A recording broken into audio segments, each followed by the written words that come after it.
Last week, Governor Tina Kotek announced that she's replaced the director of the Oregon Public Defense Commission. That's the office that manages the state's contracts with public defense firms. Jessica Kampfe, the now former director, took charge in 2022. Kampfe used to be a public defender. This is a topic that we've explored in depth on the story, Oregon's unrepresented crisis. It's causing thousands of criminal cases to be sidelined or put on hold because there aren't public defenders available to take those legal cases.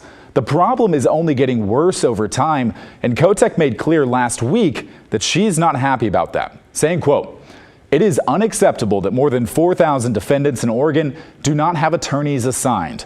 The public defense crisis poses an urgent threat to public safety and delays justice for victims.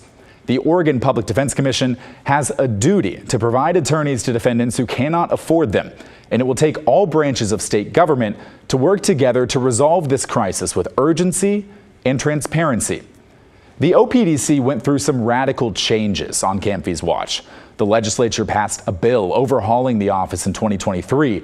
It moved from Oregon's judicial branch to the executive branch, and the office started hiring defense attorneys to work directly for the state. The OPDC also started collecting significantly more data on the public defense landscape in Oregon so lawmakers and state officials could get a better grasp of the crisis.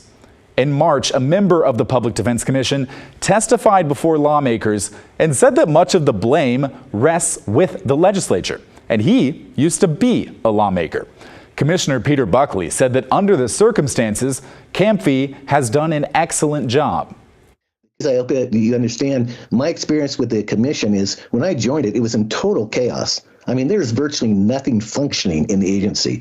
We hired an executive director who's done incredible work in 2 years. We have a very competent, intelligent executive director who's building a foundation for OPDC that's never had before, which is why I'm concerned about, moving it around or giving it too much uncertainty in the future. Strong words of support there, but with clear data comes expectations. Kampfe took some heat because the unrepresented list just keeps getting longer. The commission's original 6-year plan to solve the problem didn't actually seem capable of, solving the problem. Representative Paul Evans, a Democrat from Monmouth and a vocal critic of Kampfe's, said last week that Kotek's regime change at OPDC was unexpected, but not surprising. He said in a statement, "I earnestly believe Ms. Jessica Kampfe did her best to serve the people of Oregon. Having worked with her over the past couple of years, I know her to be an empathetic, hardworking, and passionate for all who deserve an effective defense." However, not every leader has the same toolkit.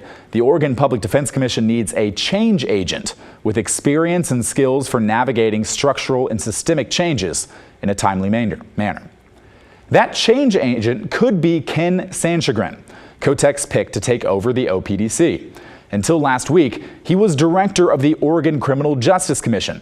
Sanchagrin has a law degree, but his background is in research instead of public defense.